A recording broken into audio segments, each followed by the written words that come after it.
if you get recognized by people in various places and they feel comfortable when they come up and talk to you, what do they align you to the most in terms of what you've done? Fokker. Yeah, obviously Fokker. And we're doing another one, so that's not going to go away soon.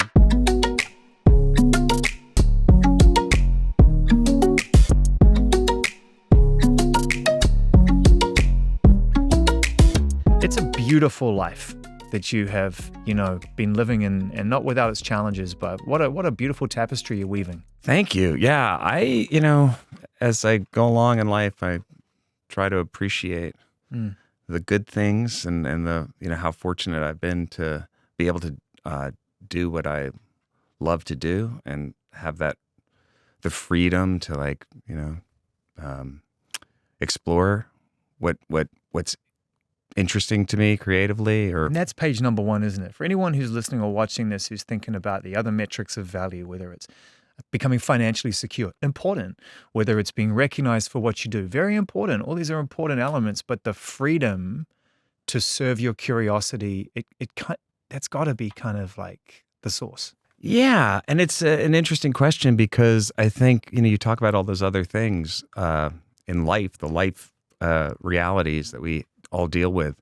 When you do something that is creative and that becomes your job or how you make a living even, or just how you live your life, and you say, this is what I'm going to do with my life, you're constantly having to make those choices of, which way do you go and what are the things that you want to have in your life that make you happy outside of the creative process.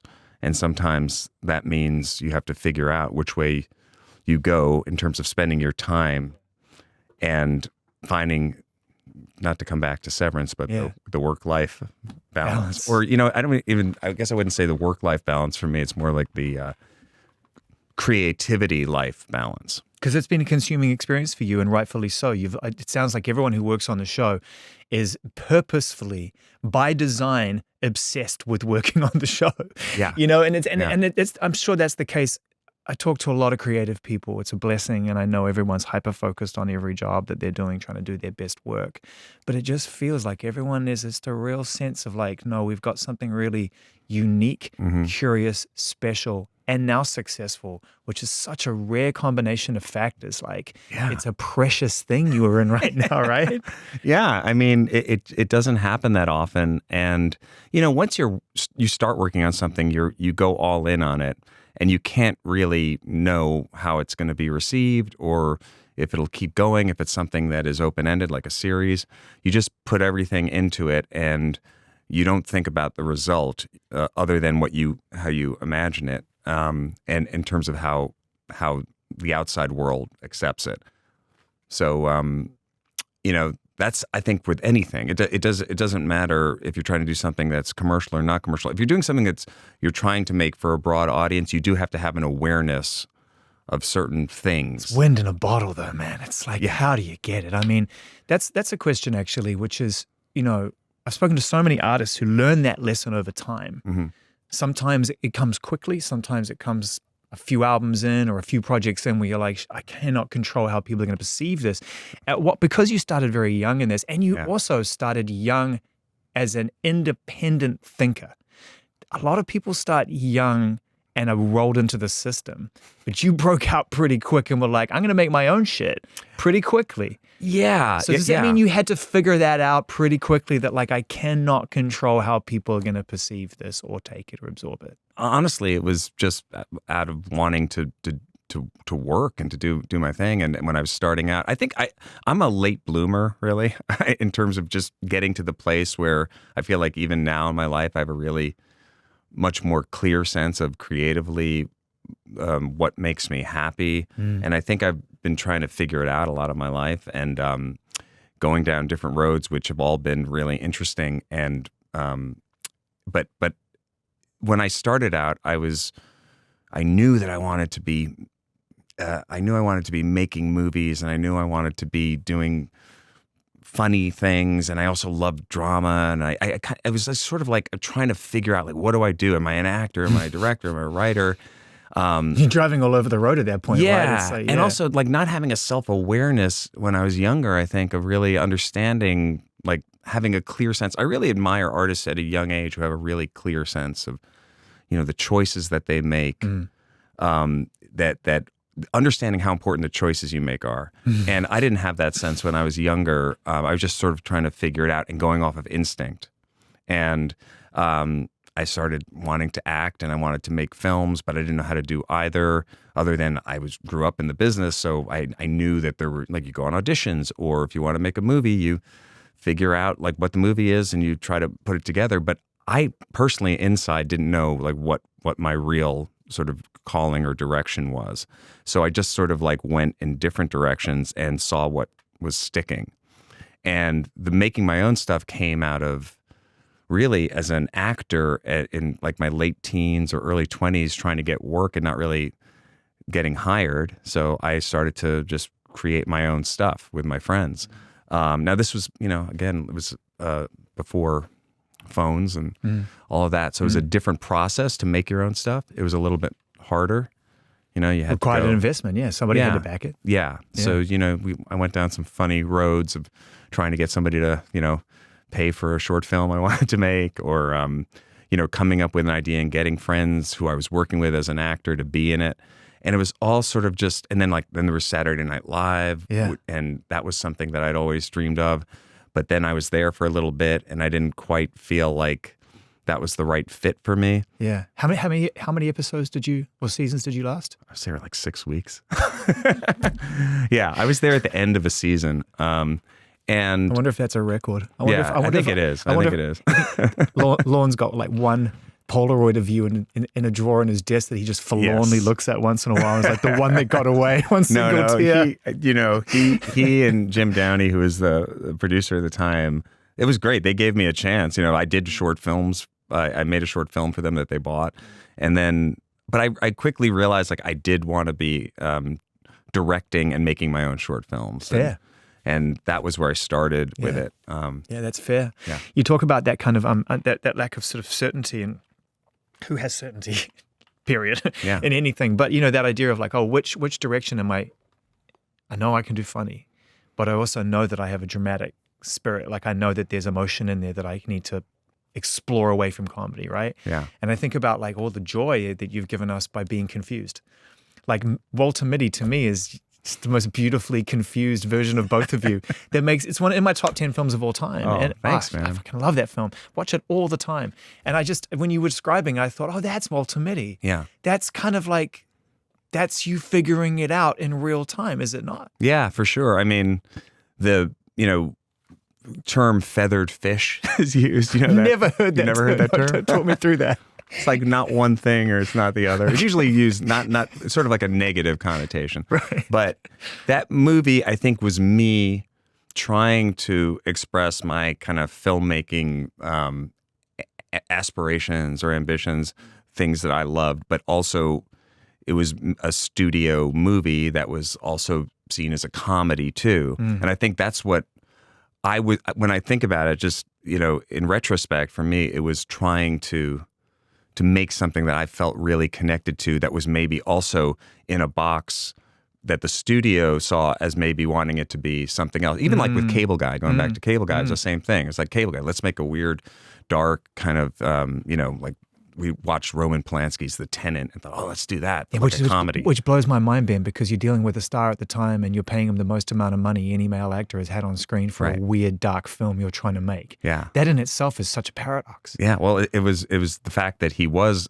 in that position that we could make that movie, and that Jim Carrey wanted to make that movie. Amazing. But that's kind of, it's interesting because I never thought about it in relation to Walter Mitty, but it's the same thing of sort of like trying to fit my sort of, desires not to necessarily do what maybe people were, expecting in that genre, or, so the studio would be a little bit like, oh, well, wait, what are you making here? What are we marketing here? What are we marketing? Exactly. And so that is part of, I think, for me, the sort of evolution of realizing, oh, okay, this is actually what I really want to do that led to me directing other stuff, you know?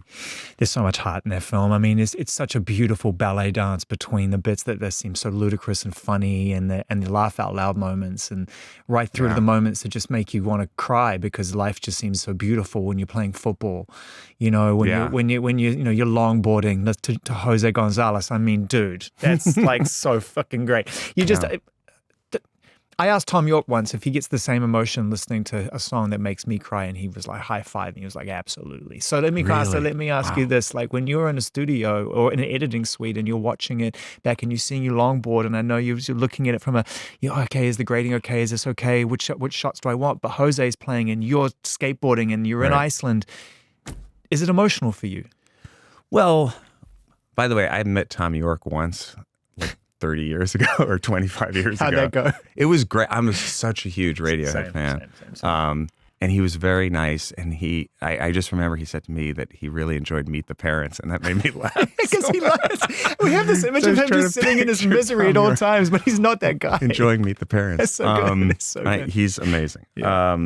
Yeah. No, when you're making the movie, I mean, when I watch it, which is not that often, but when I see it, I can look at it and go, oh yeah, I get that feeling, because that's what you're going for in the editing room. I did a movie with Mike White a few years ago, who I think is brilliant, just an amazing writer, director. And he was talking about his editing process.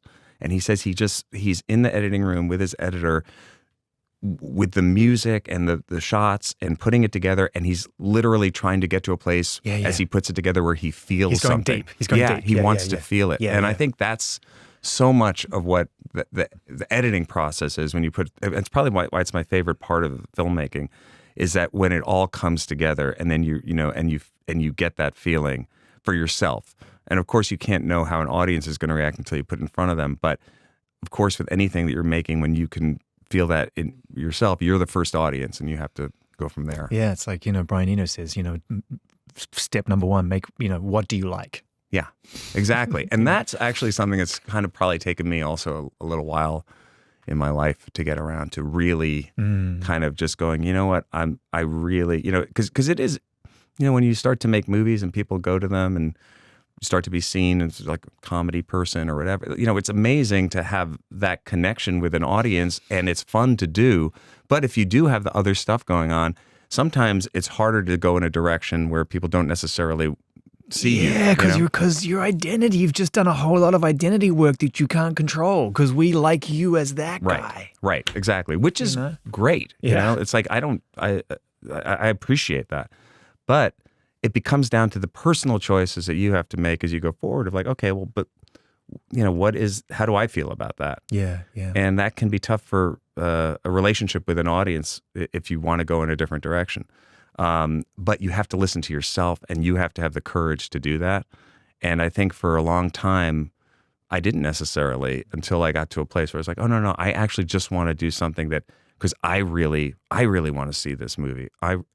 Personally, I want to see this thing. And that for me helped kind of like clarify my choices. Which film was that? What choice was that? I think for me, honestly, it probably came down to Escape at Dannemora, the limited series I did for Showtime that was a prison break that wasn't, true story, that wasn't a comedy.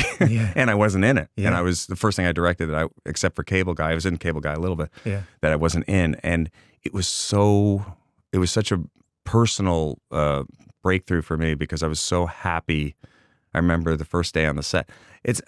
Honestly, it's going a little deep here, but but just it's that thing of, as an actor, I was so happy not to be acting and just directing, and not having to direct myself or have to see myself on the screen or any of that stuff. And it's like, oh, this is what I wanted to do since I was 10 years old, was make movies, just make movies.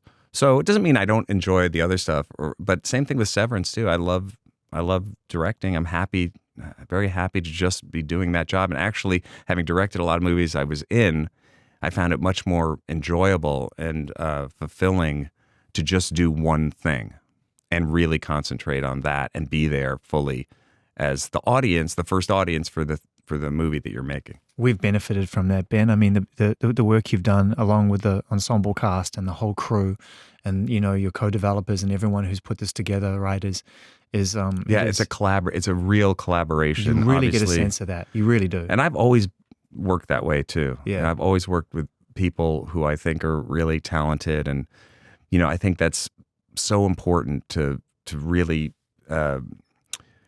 accept what people have to give you and take advantage of that, and hopefully try to find something that you can do with them that's going to be more than the sum of its parts. I think that's pretty clear, because in a lot of your most successful films that you've been involved in, either writing, directing, and starring in, you haven't necessarily been the chief protagonist. You haven't been the main character. You've often played, the character that people bounce things off. Sure. You know what I mean? Yeah. I mean, also as an actor, I think, in comedies, I always have appreciated actors who are reactors, who can. Yeah. I think that's. Yeah. I mean, it's funny. I was just watching This Is Spinal Tap. All time.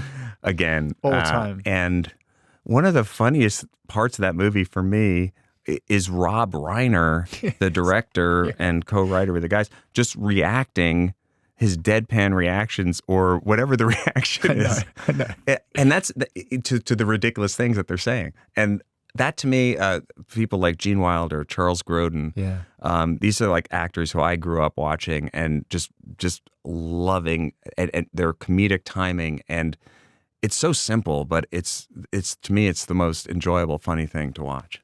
Yeah, I didn't know we were playing some normal dome. I don't know what it's called down the road. It's sold out, That scene when he's like, where are you playing tonight? Yeah. And they're just going slowly downhill. Oh, no. It's so sad. It's so sad. I don't even know what it's called. It's some enormo dome. Enormo dome, yeah. It's so funny. Yeah, I know. That's when he goes, sorry, I'd love to talk, but we got to go sit in the lobby and wait for the... It's not your job to be as stupid as... It's just so good. It's a brilliant movie, and I hadn't watched it in a long time, and it holds up so well because... It's really well acted, and the story is actually really good, which is these two friends, who are these kind of like this John and Paul guys who just sort of, Yoko comes in between or whatever, and they figure out their relationship. It's fantastic. Yeah.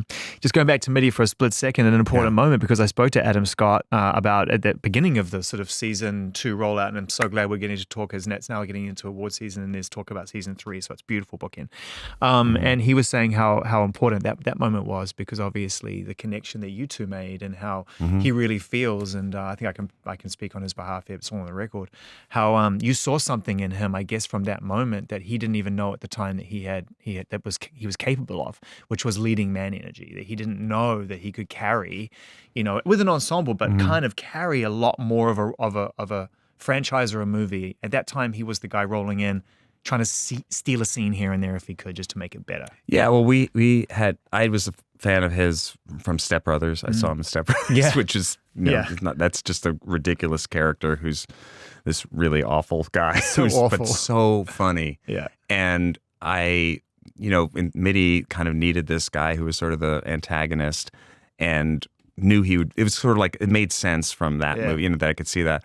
But really, I just credit that Dan Erickson, who wrote Severance, the pilot, when he wrote this part, it was so specifically tailored, I thought, to what Adam could do, because it was something that was deeper underneath than what you might think on the surface. Yeah, so let's talk a little bit more about the qualities of that choice and what you're looking for when you cast, because I'm really interested in how casting kind of happens. Yeah. Because it's such an enormous part of what we end up seeing, but you got to make a decision. I can imagine if you're like an indecisive human being, casting is not your friend, because there's so much hanging on it if you let it get to you about how are we going to actually bring this together and make it work on screen. Yeah, it's so important. It's so important, and it's also a really big unknown. It's like any sort of, when you're casting something, okay, somebody might audition, or you might have a meeting, or you've seen some work that they've done, and so you meet them and talk to them. And as a director, it's kind of an unknown sometimes, because it's like a job interview. You talk to somebody for an hour, and you go, okay, I'm going to hire this person, and then you get into the trenches of real life with it, and then it could either work or just go really bad. Yeah. And it's sort of the same thing with casting, you have to go. It's really, you have to go with your instincts and your gut feeling. For me, when I read that script, I really thought of Adam right off the bat. Yeah. Working with a casting director who is I work with Rachel Tenner, who's I worked with for years, going back to MIDI, and she'll have ideas. It's sort of an interesting thing where somebody throws an idea out, you go, well, I didn't think of that. But if you can be open-minded and go, well, wait a minute, okay, it's not how I conceive the character, but that's a really interesting way of going. Sometimes things open up to you in a way that you would never imagine. So it's way more than a checklist of look, height, voice, age, all the things that you would think on the surface. And at times the casting process, and in particular when you collaborate with a casting director, often they can see something in the role that you haven't even seen yet. Yeah, for sure. And of course, it's like a pool of actors that, usually, they're going to be talented people. Mm. As an actor, when you go out and you audition, you don't get roles. I always try to tell actors who are starting out, it's like, you cannot take it personally because there's so many factors that sometimes it is a thing of like, you know what, this person is just not the right type. Or, there's another actor who kind of looks like that actor and just, it doesn't feel right. So many things are out of your control. But ultimately, it's I don't know what it's like, something where they're going to bring who they are to it. And sometimes an actor can come in and blow you away in an audition and do something that you didn't imagine. And that's the most exciting thing. Sometimes an actor can do a really bad audition and still be great for the role. I go to my friend Owen Wilson.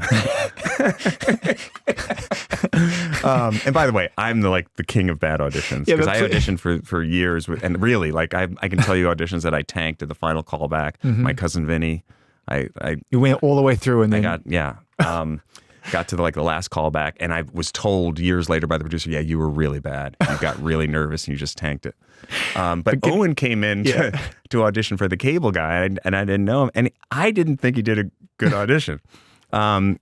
And Judd Apatow, who was producing it, we had been working together a while, and Judd was like, I think that guy's really funny. I'm like, yeah, he's really funny, but the audition wasn't good. And he said, yeah, but there's something there. And so sometimes and he was, of course, he was my favorite scene. Yeah. Working with him in the movie was so much fun, and then we worked together forever after that. Yeah.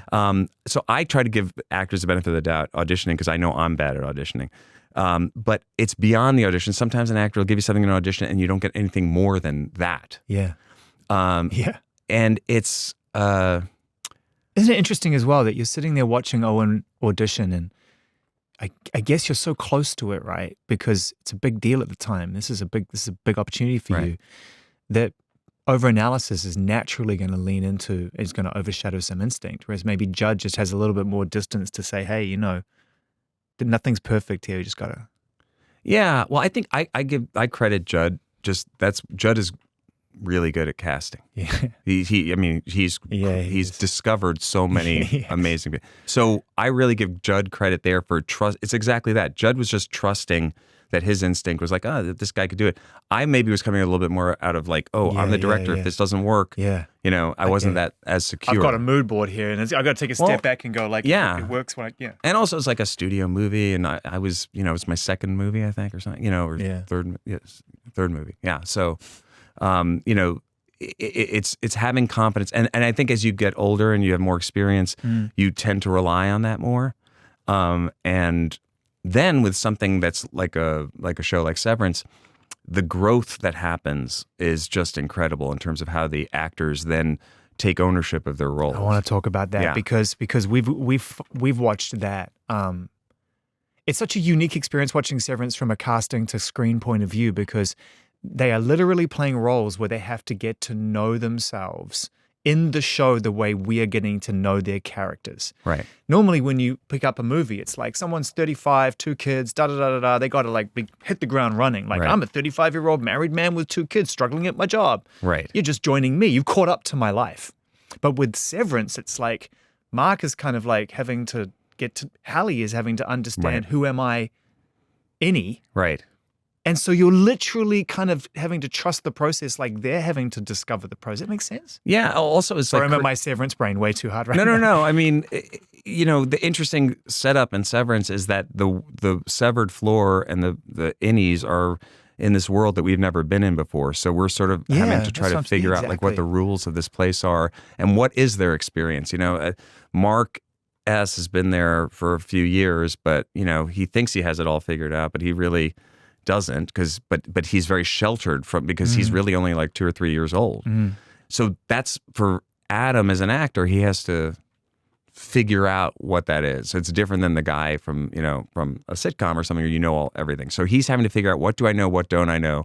Every character has to figure out what seeps through, what doesn't seep through, what do I question, what don't I question in my world. This is what I like about the show, is that it brings up a lot of issues that we have in real life. The metaphors in the show are kind of like and that's because Dan is such a smart, interesting writer that he came up with this idea that's like, oh yeah, this could be about just life in general. Like, what are we all doing here? What are you and I doing here? We're here in this room doing this thing, and it's amazing. But like, what is it really about? And where do we go after in life, or once we're not here anymore? What is it? All those things to me, which are really interesting, are kind of encapsulated in the show. Yeah, so for an actor, it's a really interesting, I think, exciting, fun challenge to have to explore that. It's got to be a challenge for all of you. I can imagine that there's been times when you've all got together and gone, okay, where are we right now? Like, how is this making sense? Are we honoring the vision? Because, okay, as an actor, am I presenting innie versus outie correctly? And you're like, am I seeing this through the lens the way that it needs to be seen? Because it is not your linear viewing experience. Yeah. It is very multidimensional. The first season of the show was fun because Adam really got to play these two different characters, really. Even though they were the same person, one was in such a depressed, grieving state, and just heavy and dark. And then, his innie was just, not that, was, like kind of like not questioning his world, and not really a kind of a company man, but not really not really invested the way that Irving, John Turturro's character was, in terms of the theology of the place and all that. So it was a great sort of fun balance to go back and forth between. Yeah. And I think that really helped us in the first season sort of establish, like, having those two aspects of him they were so clearly different, really helped us sort of find our way through, because it was very clear. And then I think as the show has progressed, it's gotten much more nuanced and kind of layered, because there are so many different things going on in terms of his innie character and his outie character. Very hard to direct at times, I can imagine, certainly to try to kind of keep somebody secure in their role, right? Not in terms of you're fired, more in terms of like, am I nailing this? Am I understanding this? Yeah. Like, what was one of the most challenging sort of scenes or moments in the show for you as a director to sort of capture on camera from your actors and from your crew, because of the nuance of it and because of the delicacy of it? Man, I mean, we've been working on the show for a few years now, and we've done a bunch of episodes, not that many episodes, but there've been so many different challenging, interesting, scenes.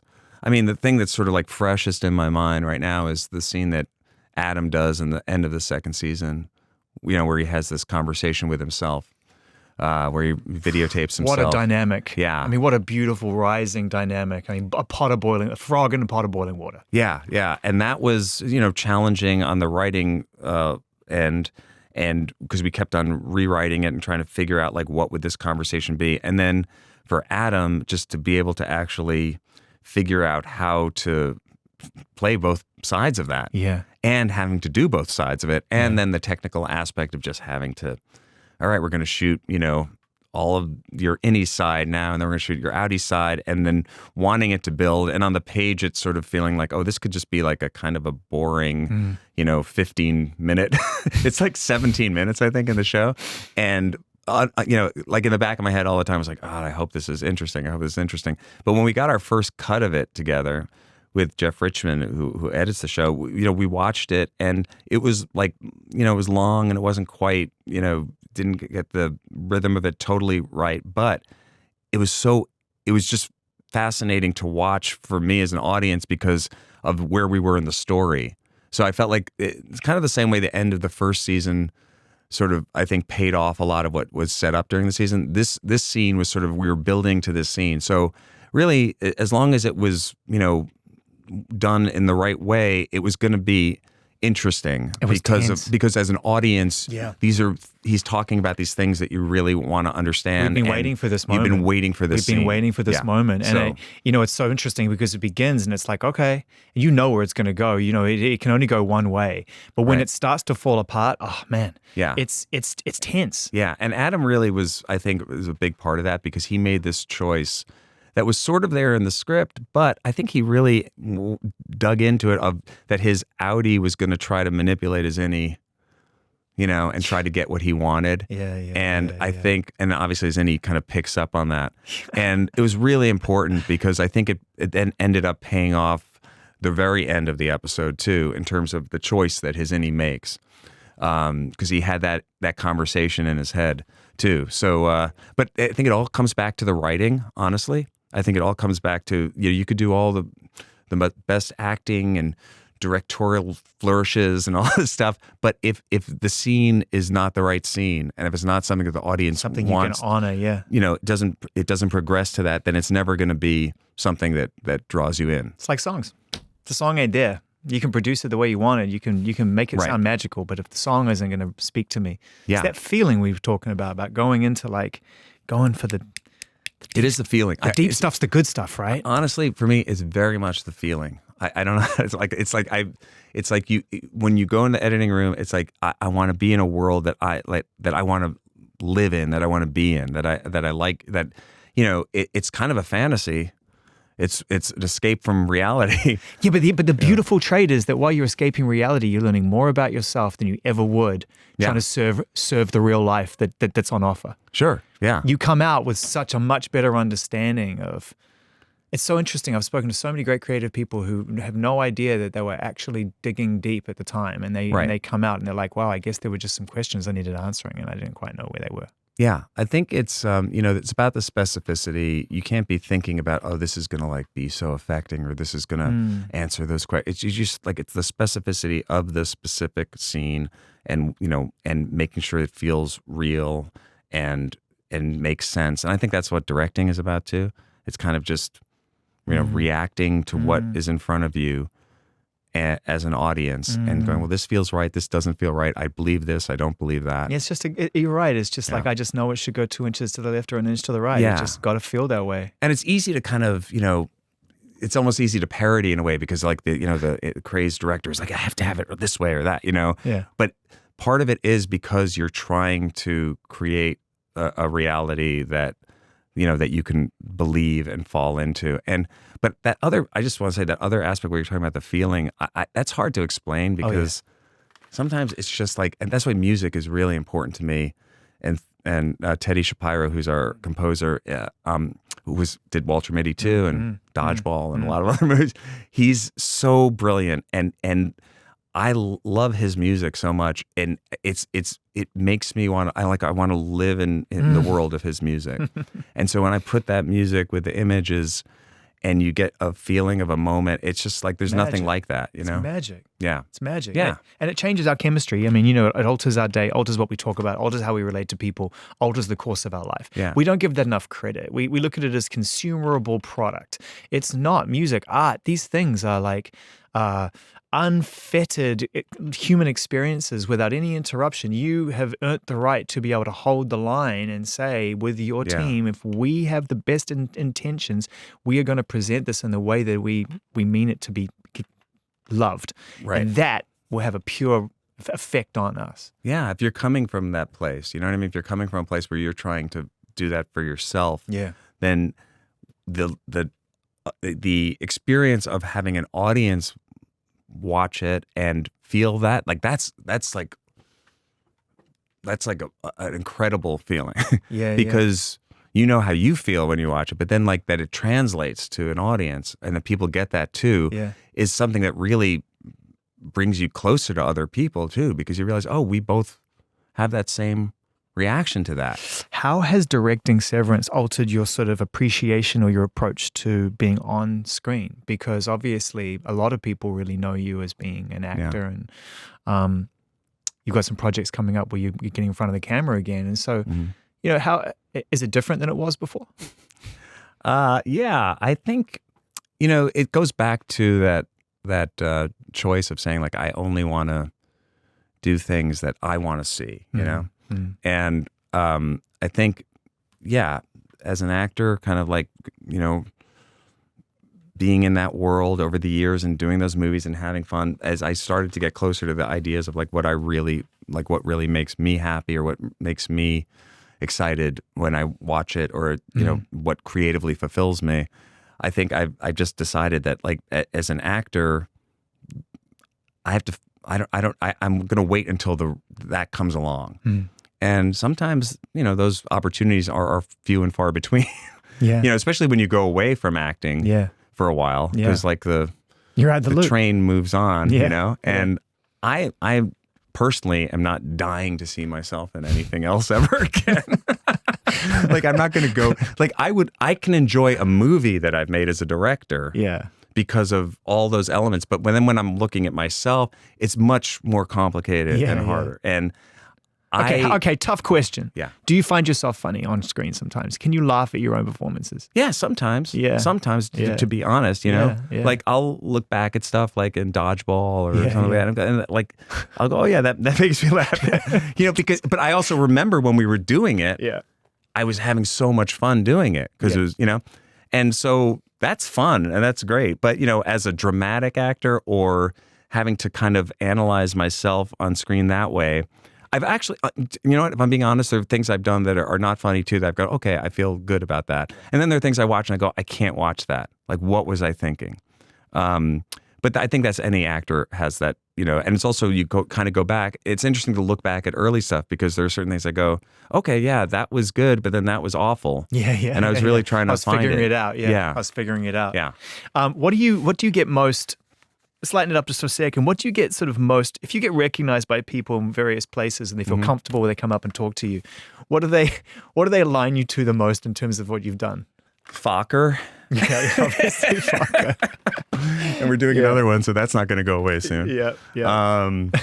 Which I have a complicated relationship with that one. I don't mind it. It's like funny. But you're giving me one of my favorite descriptors of all time, and I do it all the time when I'm like, I talk about someone who walks in the room like they've just fucking won the lottery. That person just walks in because they've got good news, or they've just nailed something or whatever, or they've just solved the problem. Yeah. And I'm always like, man, they're walking in like fucking Ben Stiller with Jinxie Cat. Right. And I say, because that look of like, I got you. I got it. Right. I got you. It's just a No. I mean, my brain. I really loved making those movies, and I'm excited to make the next one. But what happens when you crack up in front of Robert De Niro because you can't keep a straight face because he is so good at straight face comedy? I mean, he's got to be one of the top 5 straight face comedians. He's amazing. Amazing. Yeah, he's amazing. Yeah, he knows what he's doing, and it's at first it was a little bit embarrassing. It's been a while, but like the first scene we did, I ever together, I cracked up. Which one was that? Do you remember which one it was? Yeah, it's a scene. I was at the front door in Meet the Parents when I meet him for the first time. Right.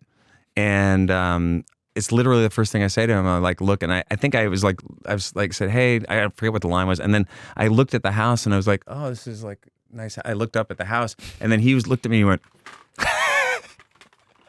and it cracked me up. I was like, oh my God, Robert De Niro is reacting to something I'm doing.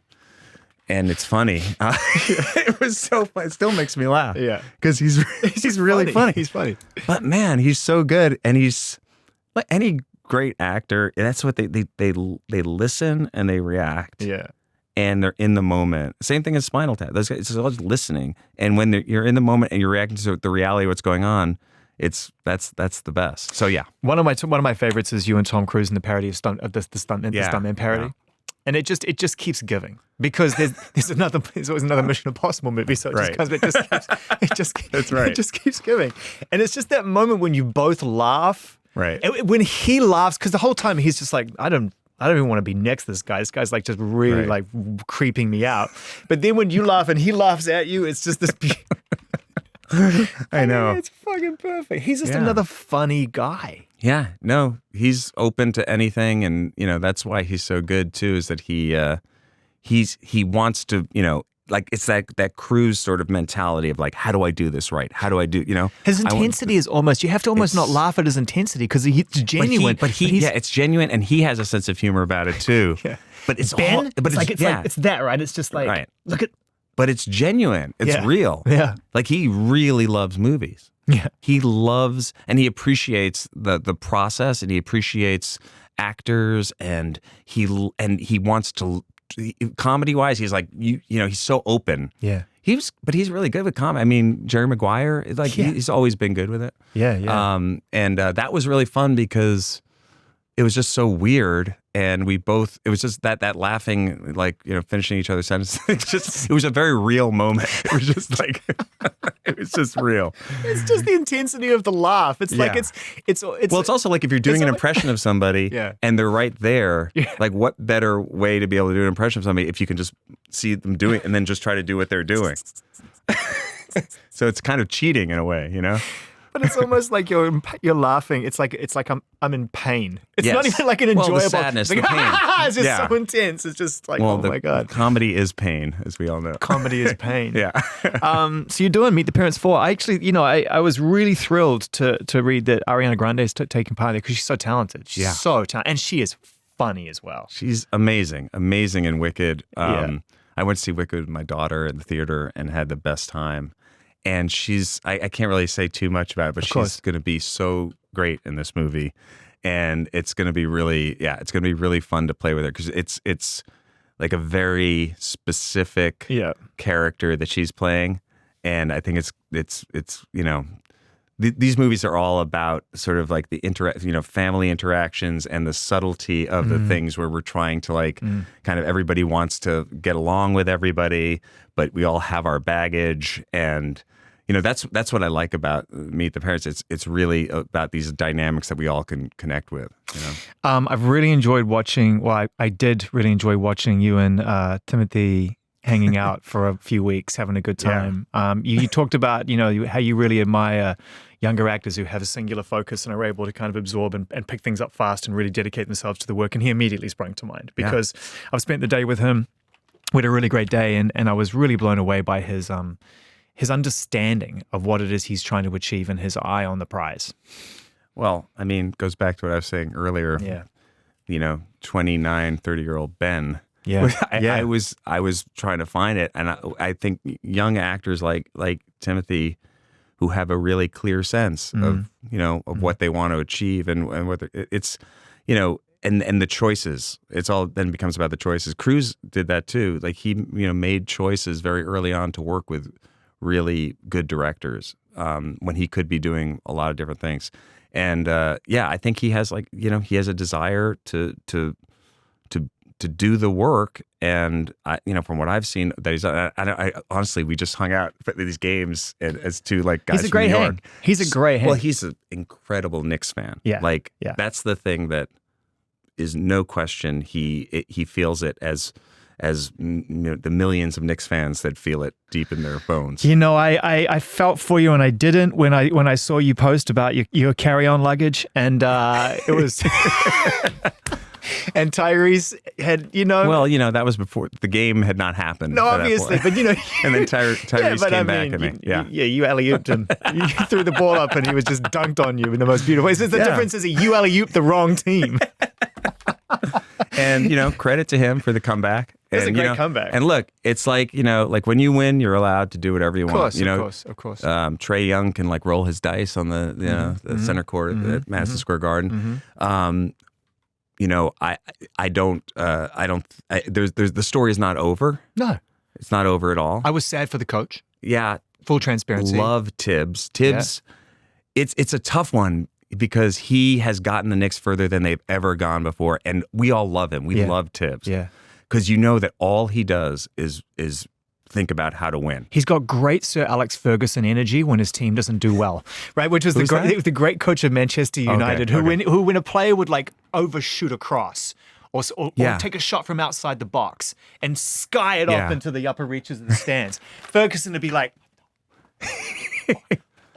think, think? Do they fucking think? You know, and I just love the coaches who are just No, like, he's constantly perturbed. He's always and just, like always perturbed. never happy. When you see him laugh or smile, we're gonna miss him. Really gonna miss him. And it's a tough situation. I can understand people that I feel it. Like I feel like he, you know, look, in my mind, would I have given him another year? Yeah. Sure. Yeah. But also, I you know, Stakes is high. yeah, and the Knicks front office, you know, I really trust that they have, you know, they know what they're doing. They've gotten us to this point, but it sucks because Tibbs is amazing, and I know he's going to end up somewhere else. And He's got to be sitting though there. but he's very lovable. You know, Yeah. he's a lovable guy, and I've only met him once, and he was really cool. But like, you know, there's so much heart on this Knicks team, and nobody wants to screw it up. And you know, it's like he's gotten the team further than they've ever been in like last 25 years, right? I mean, it's just I just keep thinking he's got to be Carl Anthony Towns right now. He's got to be sitting at home going, and after all that,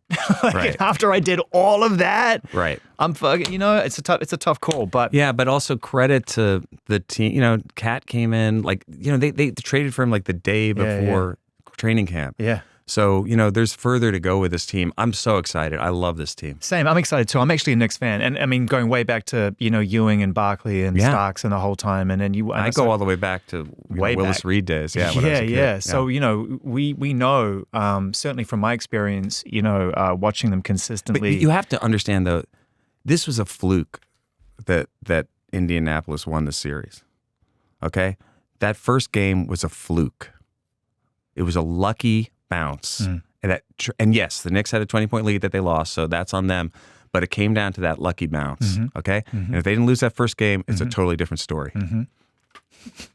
That's your story, and you're sticking to it. It's true. Okay. Did you see that bounce? I did see the bounce, but you know there was a good solid 5 games after that game where you know I mean that's playoff I'm just saying, basketball, by right? that game ending that way, Yes. it took it set sucked the history soul. on a It path. sucked the soul out of the Knicks and all of us there. I But was this is the- there. but I was this is- there. I was at the bottom of But this is the problem as Knicks fans that we have to acknowledge, which is that, you know, there comes a time, it was the same with Ewing. What about that time when he's throwing it up and it's Right. not going in, and it's Yeah. not going in, it's not going in, it's not going in. He fucking tried 5 times and that was it. Right. And so we've been here before where I know, it's but like, that's basketball to a certain extent. But it doesn't mean that Indianapolis was so much better than the Knicks. Okay. Yes, they have a deeper bench. Okay. All right. But that game that game one ends differently. We're talking about a whole different thing. we're going to see. I'm not here. I'm not available for this interview. Yeah, 'cause that's right. I'm- You know what's funny, because I said to my producer, he was like, "Ben can come in Los Angeles on Wednesday," and I was like, "I'm not sure he can." I literally said, "I'm not sure he can," and he's like, "What do you mean?" I'm like, "Well, if the Knicks win, he is not No, going to be in Los I'm Angeles." in Oklahoma City. And he was like, "Let me go and check that out." He came back to me. He was like, "You are correct." It's a silver lining for me that you are here. Me too. Yeah, I'm sorry about the Knicks, and I'm sorry for me. I mean, it was a sad moment. It's not over. It's Story's not over, man. over. The story's not Yeah. over. It continues. That's sports too, man. You know, it's a heartbreaking situation. Yeah. And actually, I'm happy to have like more time now to concentrate on my career and my life. Because it's true. You were just a professional. Because it really, took over, and yeah. you know, I'm yeah. known more as a Knicks fan than probably anything else Yeah, right it's now. like how's Ben's acting career? Well, he Yeah. does a lot of this. Knicks number one, Knicks number one, go Knicks number one. That's all he does on camera these days. He doesn't do anything else. Maybe I'll get a job as like an assistant coach in a movie of the week about, you know, basketball or something. Well, I was wondering about that because you do lean into your passions, Yeah. and you know, obviously, it's beautiful. We're getting another Meet the Parents from the franchise, and we're going to get back to Severance in a second to round off this particular conversation in a nice way, in the right way. But you know, you've got all these passions, and I wonder kind of like what else you're working on, what you can tell us about that you're developing or you're excited about. I mean, without breaking embargoes, but just, you know, out of interest. Yeah, just, you know, movies to direct. I think it's been a long time working on Severance, wanting to go out and make a movie that's not a 10-hour story, because that is challenging. To have a beginning, a middle, and end in 2 hours. There's a movie of the Rachel Maddow podcast, Bagman. Oh, wow. That I'm trying to get made. Yeah, that Right. we're kind of close on, which was about a political story from 1973 that the Vice President of the United States was a crook after Richard Nixon was a crook and was about to be impeached. And these young assistant U.S. attorneys in Baltimore stumbled onto this case where they realized the vice president was taking kickbacks and was a crook also and was about to become president. Wow. And it's a great podcast. Wow. And, you know, it's kind of a story about, kind of an underdog story about these young guys who are in their 20s who had to go to the Attorney General of the United States and say, like, we got to prosecute the vice president. So that's one. Wow. And, gosh, there's a World War II movie I want to make about a turret gunner in a B-24 gets shot down over occupied France, and a survival story. He has to get home. That sounds like an epic. Yeah. I love movies, and I'm really excited about making something for the big screen, because there's nothing like going to the movies. And I'm really happy that the filmmakers who are like Chris Nolan and Chris McQuarrie and people who are like making these big You're rallying. movies. And it's a rally. Let's just call it what it is, in my opinion, right? Which I wish we didn't have to say this. I wish there was a sense of expectation that we knew what to do with films like we used to. Yeah. But I'm so glad that there's a rallying that's going on. Yeah, and I even think the studio, even Seth's program, the studio feels in a really cool way like they're rallying. Yes, and it's an ode to movies, you know, and kind of in the same way that like Walter Mitty was about, you know, like about film, you know, about the idea of like actually very much so. You know, that the movies in a movie theater when the lights go down, and you know, comedies. That's one of the reasons I'm excited about Meet the Parents, is that there just aren't a lot of comedies in movie theaters that the studios are willing to make and put out there. And that I miss that. I think there's nothing like going to a comedy in the theater. That era where it was you and your friends and Adam and Judd. And I just felt like we were getting rinsed, like 5 or 6 of these films a year that were just funny. I don't think we ever even thought that would end. Yeah. You know what I mean? Yeah. But also there's also the dramas that are like the sort of like, you know, not big budget movies, like middle sort of, you know, kind of, you know, what in the 70s, or movies like The French Connection, or, you know, Dog Day Afternoon, Long movies Good like Friday. That. Yeah, all of that dramas that were movies that brought people into the theaters. And I think people want that. And that's one of the reasons I went into television really and doing shows like Dannemora or Severance, was because you really can't do that as much in the movies now, if at all. And you have to keep fighting for that. Yeah, because before you know it, right, you're a very successful producer of television series, and that thing you fell in love with in the first place, you didn't even realize, but it was starving. Yeah, for sure, for sure. And I feel my generation, I grew up going to the movies, watching all different kinds of movies at theaters, and I don't think that's ever going away. And so it's great that there are the filmmakers who are sticking to that. And I think the studios want to do it too. They're just scared because they're trying to figure out what the economic model is that's going to, you know, work for them. Yeah. And streaming has upended all that. Yeah. And streaming has allowed for a lot of amazing stuff to be made, but it's also not movies. Two things movie can theaters. be correct. You can be right over here and allow someone to be right over here. Yeah. What's your prevailing memory of what's your favorite memory of watching a film as a kid? What's your favorite? As a kid? Yeah. What's your favorite?